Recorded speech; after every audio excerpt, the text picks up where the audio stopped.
So it's my pleasure to introduce our speaker today. And for those of you who don't know Lloyd, he is a minister of the Fellowship of the Inner Light, and he serves on the Pastoral Council here as well as the Board of Directors. He grew up in Canada, where he attended the University of Toronto and received a degree in physics, primarily nuclear physics and elementary particle physics. And after he moved to Virginia Beach in '86, he was employed as a professional mathematician and a senior software engineer on contracts with the Federal Aviation Administration and for NASA. And Lloyd, in the metaphysical community, has served as a conductor for trans-channeled readings, and he's done some international speaking in England, Ireland, Egypt, and in the United States. He's participated with Dr. Stephen Greer on the extraterrestrial contact protocols that were developed at the Center for the Study of Extraterrestrial Intelligence. He's a delegate for the Resonance Project, where he has studied with Nassim Haramein. He's completed the School for the Prophets curriculum in the priesthood of Melchizedek, and he has studied with many, many wonderful, inspiring energy workers, dowsers, shamans, and professional psychics. So he's also a priest of the Order of Melchizedek and a priest of Isis, and he is a Reiki master. And he's been on the Astronomical Society of Canada since he was 13. So he has many, many interests. And we assured him today that there will be no excommunication in this church should he go way outside the box. I don't know that Lloyd ever had a box, as would be the case for many of us here. So I'm sure whatever he will share about interpreting the Bible my way will give us much food for thought and wonderful questions to continue with after the service. So let's give him a warm fellowship welcome.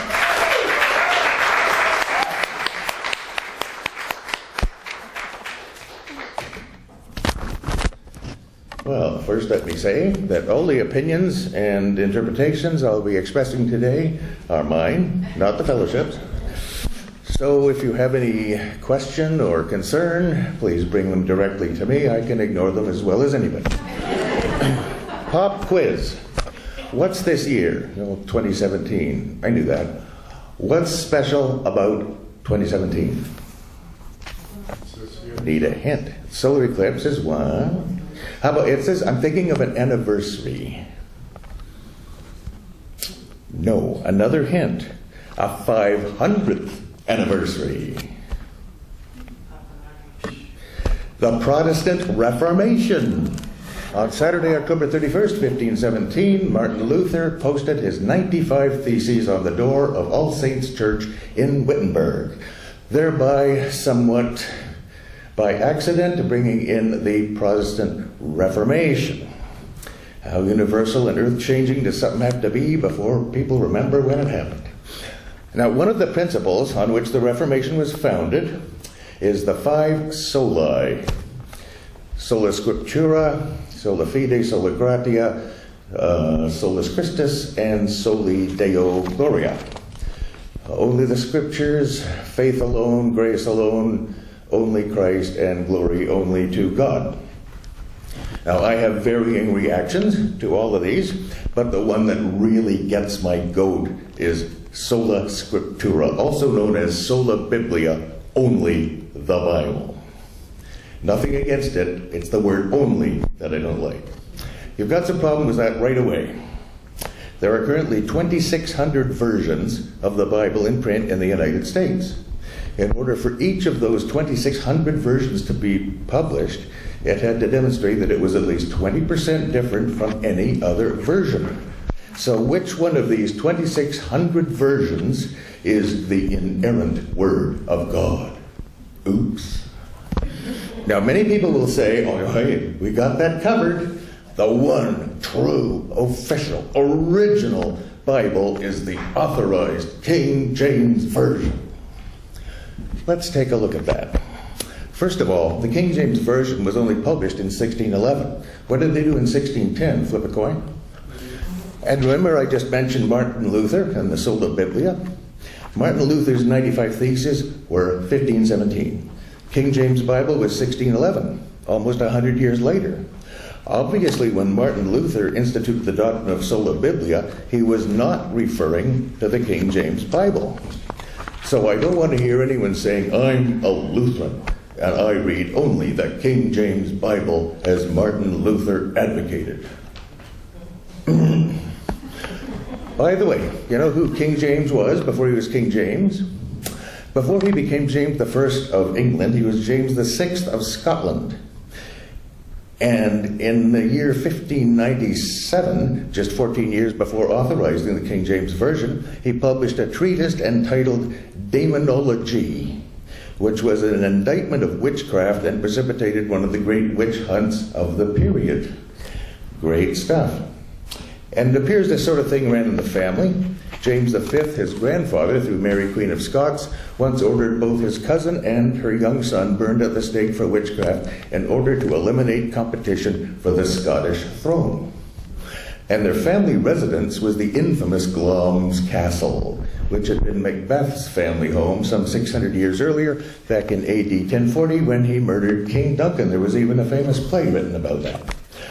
So, why would this King James guy, from a family like that, do such a pious thing as authorize, commission a Bible with all the expense and research and translation that would entail? Well, James was all about attaining and retaining the English throne. But there was a competing family for the line of succession, the Plantagenets. Now, his first plan was to kill off all the Plantagenets, but that didn't really work. So we fell back on Plan B, which is to publish a standardized Bible in the language of the common people instead of Latin, as a first step toward getting all the people to line up the way he wanted, instead of having loyalties to a dozen different tribes and clans and houses. Take the four Gospels of the New Testament. In the early decades of Christianity, there were over 30 Gospels in wide circulation. Now, these are now known as the Gnostic Gospels, but the people that read them didn't call themselves Gnostics, they called themselves Christians. It wasn't reduced to 4 until Bishop Irenaeus wrote Adversus Heresis, against heresies, in AD 180, thereby condemning all the other Gospels as heretical. And his reasoning was that just as there are 4 directions and 4 elements, the church should be founded on 4 pillars in the form of 4 and only 4 Gospels.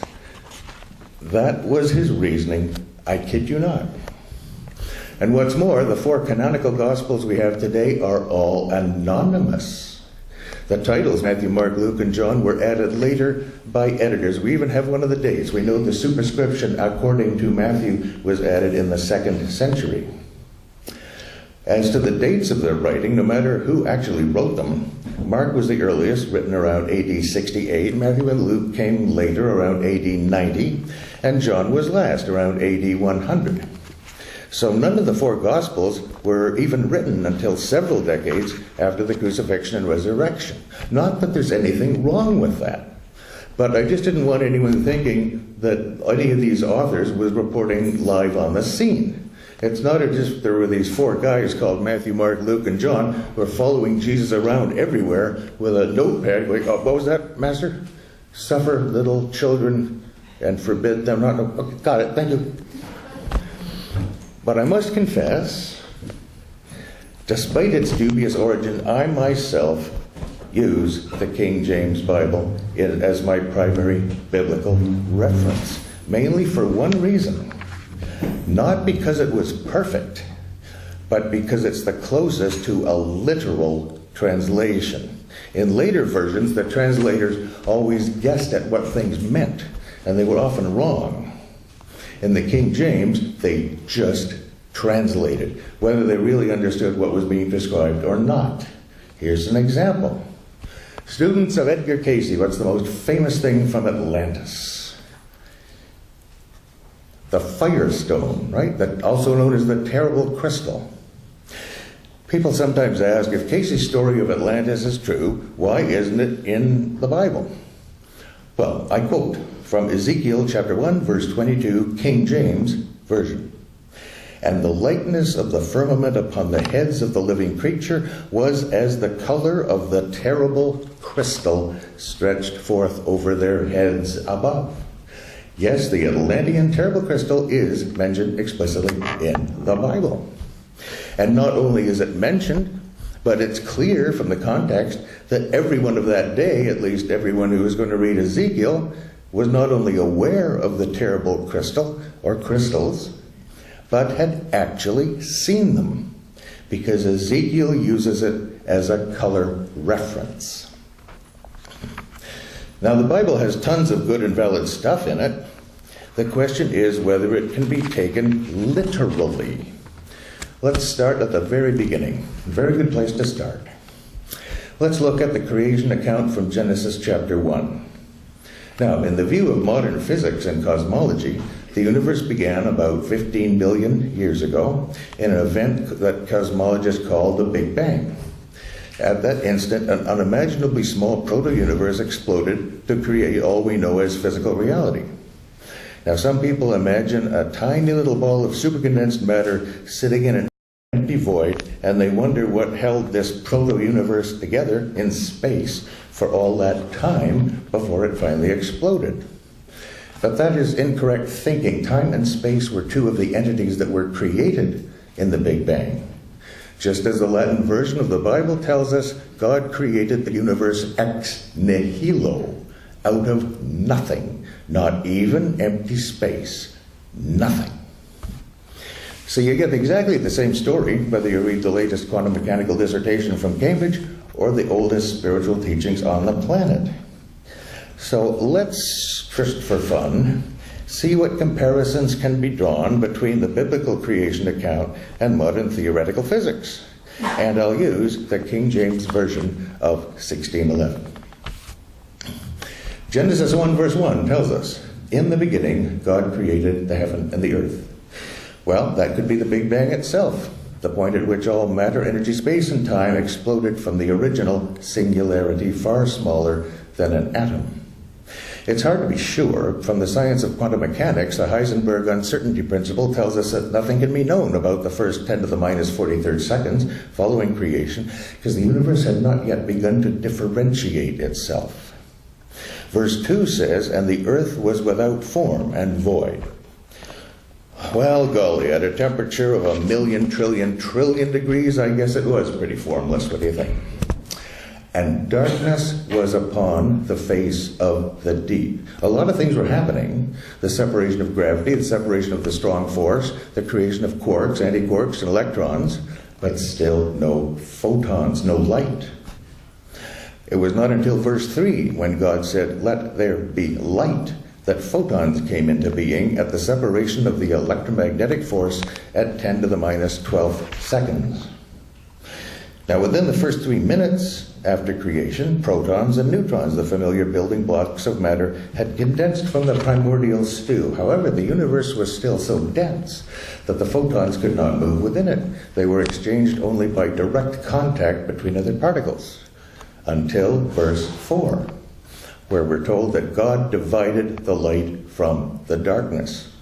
Around 300,000 years after creation, an event known as decoupling occurred.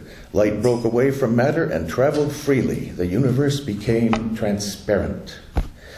And that moment of light's emancipation left a faint haze of photons within the intergalactic void, the afterglow of the Big Bang, which is called cosmic background radiation. It's very cold by now, only 2.7 degrees Kelvin. Nevertheless, the echo of God's original command, "Let there be light," is still detectable at any one of several radio and microwave frequencies in every direction of the universe. So what's all the silly arguing about science versus the Bible? It's the same story, you just got to know how to read it. Now, I know a few of you will say, I'm cheating on these. I'm substituting words. Where the Bible says earth or waters, I'm saying quantum mechanical singularity. Or I'm taking a day of creation, sometimes as a fraction of a second, and sometimes as 1,000,000 years, as it suits me. Some people insist that every word of the Bible must be taken with absolute literalness.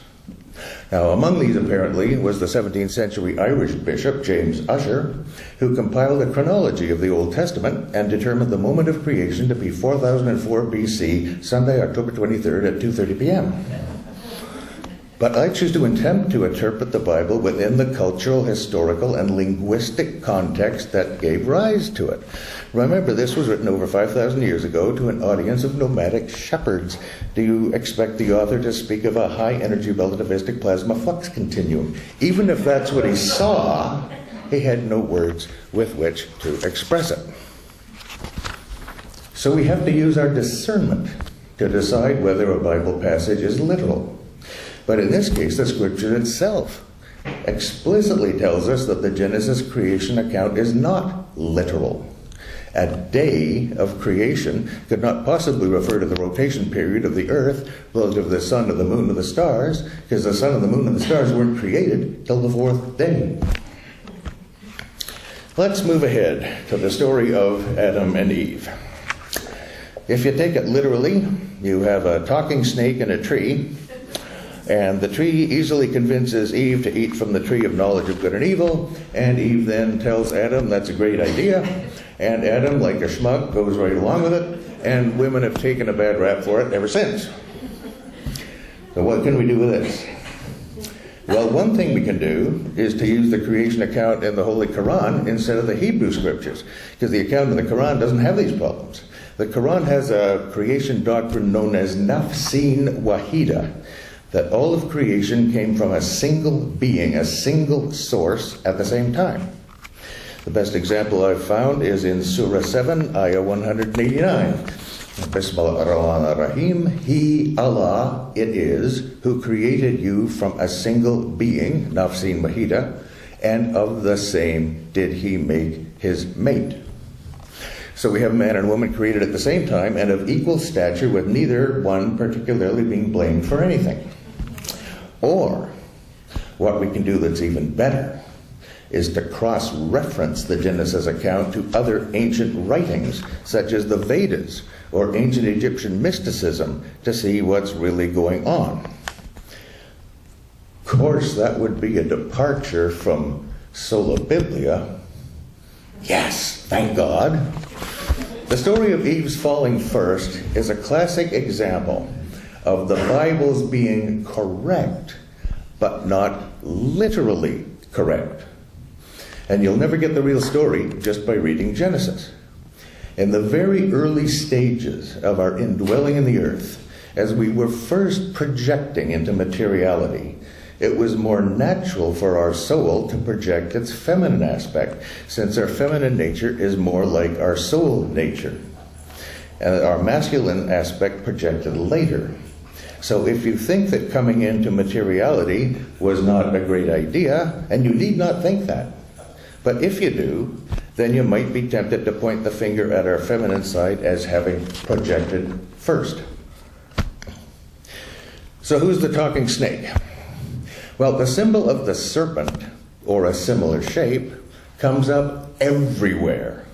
And, of course, it's always the Kundalini pathway, the Sushumna, Ida, and Pingala. Now, in ancient Egyptian mysticism, it's the hooded cobra.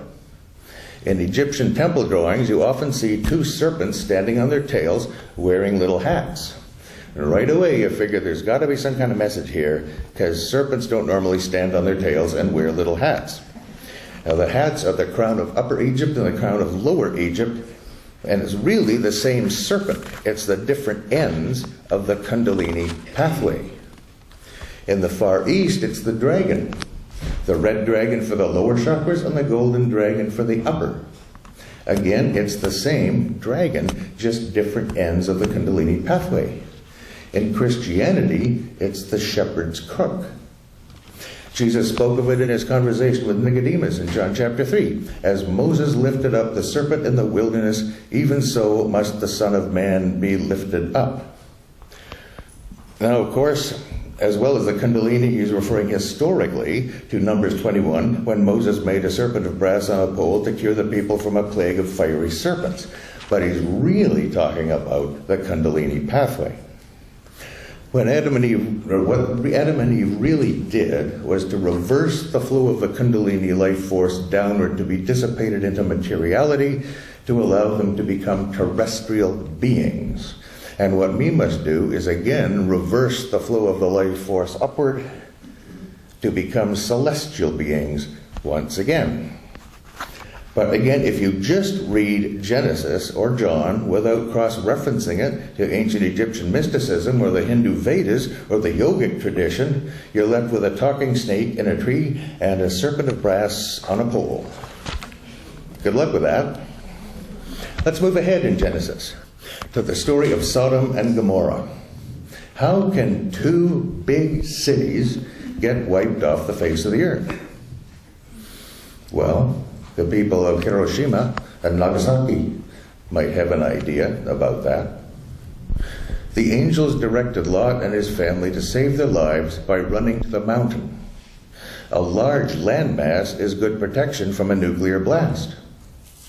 The cities were consumed with brimstone and fire went up as the smoke of a furnace. Sounds like a mushroom cloud. Now, Lot's wife didn't make it, maybe not because she looked back, but because she delayed in order to look back. Her body might then resemble a pillar of salt, owing to the effects of radiation, such as complete dehydration. Now, Lot was directed to hide in a cave, maybe for protection until the radiation fallout cleared. Now, that might seem far-fetched, except that the Bible isn't the only ancient account of atomic blasts. The Mahabharata clearly describes a catastrophic explosion. A single projectile charged with all the power in the universe. An incandescent column of smoke and flame as bright as 10,000 suns rose in all its splendor. The cloud of smoke rising after its first explosion formed into expanding round circles, like the opening of giant parasols.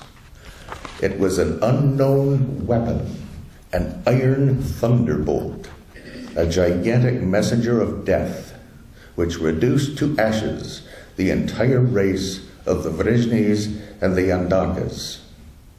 The corpses were so burned as to be unrecognizable. Their hair and nails fell out. Pottery broke without any apparent cause, and the birds turned white. After a few hours, all foodstuffs were infected. To escape from this fire, the soldiers threw themselves in streams to wash themselves and their equipment.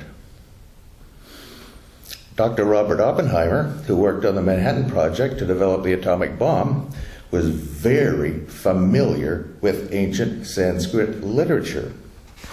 When asked in an interview at Rochester University 7 years after the Alamogordo nuclear test whether that was the first atomic bomb ever to be detonated, after a long pause, his reply was, well, yes, in modern history. Why was he so interested in the ancient Vedas? Maybe because he was there. That's one of the first indicators of past lives, the times and places in history that attract you. And how did he develop the atomic bomb so quickly? He didn't have to develop it from scratch. He remembered. The Hiroshima atomic detonation took place on August 6, 1945. And what's today? August 6th. There are no coincidences. So, how are you doing? Are you cool with the possibility of atomic power in biblical times? Okay, good. How about devices of extraterrestrial origin? Yeah, there were a few. But they were so powerful and so far in advance of the contemporary technology that religions tended to spring up around them and confuse the issue. I think the Ark of the Covenant was such a device. It was basically a black hole in a can. It generated a quantum mechanical singularity above it. When you look at depictions of people praying, they're always praying to a light above it. It was a gravity or anti-gravity generator. through a heck of an electromagnetic field and restored the original creation matrix of anything placed in this field, so it had healing and rejuvenation properties. And it interfaced with human consciousness in an incredibly fast and powerful feedback loop. We're talking nanoseconds. So I think the Islamic Kaaba stone in Mecca is a similar device. It's also known as the black stone. Good name for a black hole generator. In England, they call them black suns. Black hole, black sun, black stone. Sounds similar to me. It isn't actually in the big black box that the Muslims walk around. It's hundreds of feet below ground. Why? Shielding. The Great Pyramid is made of 2.3 million huge blocks. Why so big and heavy? Various reasons, but I think one of them is shielding. Why did Solomon's temple have to be so large? To the glory of God, maybe. But I think also for shielding of the device it was constructed to contain. Now you have to be careful what you mean by ark. There was the box that the Hebrews constructed in the wilderness, but I think that was just the container for the device. Scholars don't think Moses had the ark till they were in the wilderness, but I think he did. So let me give you a little different version of the Moses story. Until Moses discovered that he was Hebrew and chose to join his own people, he was considered a son of Pharaoh, a prince of the royal court. As such, he had access to every bit of knowledge of the Egyptian priesthood, the initiations and the temples, the Great Pyramid, everything. And I think the ark device was kept in the coffer in the king's chamber of the Great Pyramid. Why do I think so? The interior volume of the coffer is exactly half the exterior volume.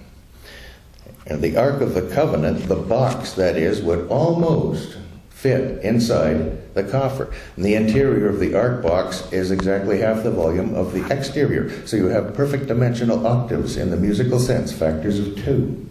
All these guys were using the same technology. We've just forgotten what it was. Now Pharaoh eventually told Moses, fine, you want to go, go. And then he sends the army after him. Why? Well, in the C.B. DeMille movie, it was because his wife nagged him and belittled him until he agreed. Now, heaven knows that does happen, but I don't think it was the case here. I think Moses went into the Great Pyramid and grabbed the Atlantean power crystal from the coffer on his way out. And then Pharaoh discovered it missing and said, hey, that wasn't part of the deal. Go get him, boys. As the children of Israel were fleeing from Egypt, the Bible tells us, and the Lord went before them by day in a pillar of a cloud, and to lead them the way, and by night in a pillar of fire to give them light to go by day and night. Well, if Moses had a black hole in a can with him, that's exactly what would happen. There'd be a quantum mechanical singularity above it, a powerful spiral vortex, flaming electromagnetic fields, water condensing out of the atmosphere. It'd be quite a show. So how did Moses get across the Red Sea? Well, if he had an anti-gravity device with him, that wouldn't be so hard. Exodus doesn't tell us much. And Moses stretched out his hand over the sea, and the Lord caused the sea to go back by a strong east wind all that night, and made the sea dry land, and the waters were divided. You have to cross-reference that story to a similar one in Joshua chapters 3 and 4. At that time, the people of Israel needed to cross the Jordan River, which was running at flood levels. And they used the same technique that Moses had used. And I quote, "And as they that bear the ark were come unto Jordan, and the feet of the priests that bear the ark were dipped in the brim of the water, for Jordan overfloweth all his banks at the time of harvest, the priests that bear the ark of the covenant of the Lord stood firm on dry ground in the midst of the Jordan. And all the Israelites passed over on dry ground until all the people were passed clean over Jordan. For the Lord your God dried up the waters of Jordan from before you until ye were passed over, as the Lord your God did to the Red Sea, which he dried up from before us until we were gone over." As meaning in the same manner, by using the anti-gravity properties of the ark. So when they finally did get around to building the box for the thing, it had to be done just right. And they shall make an ark of shittim wood, and thou shalt overlay it with pure gold, within and without. And thou shalt cast 4 rings of gold for it, and put them in the 4 corners thereof. And thou shalt make staves of shittim wood, and overlay them with pure gold.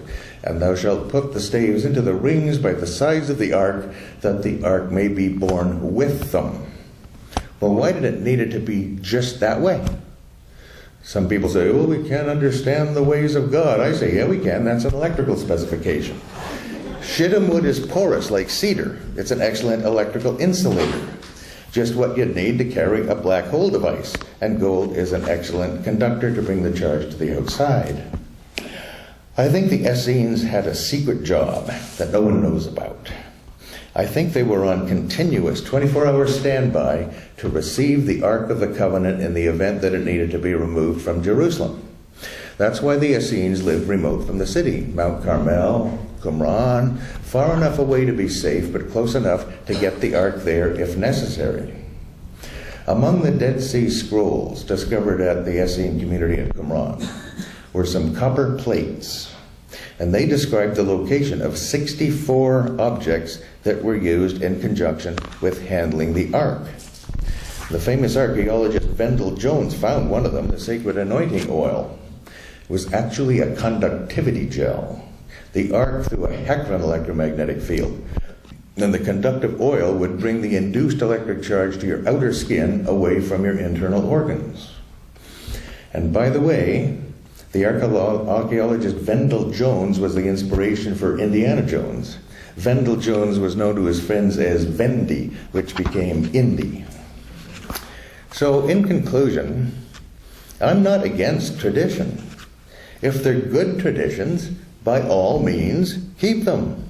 But don't keep them just because it's always been done that way. If it's always been wrong, correct it.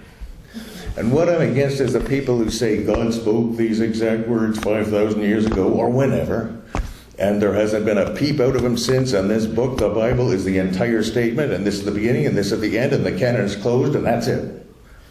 I entreat you, I encourage you, I implore you to read all the ancient writings, including the Bible.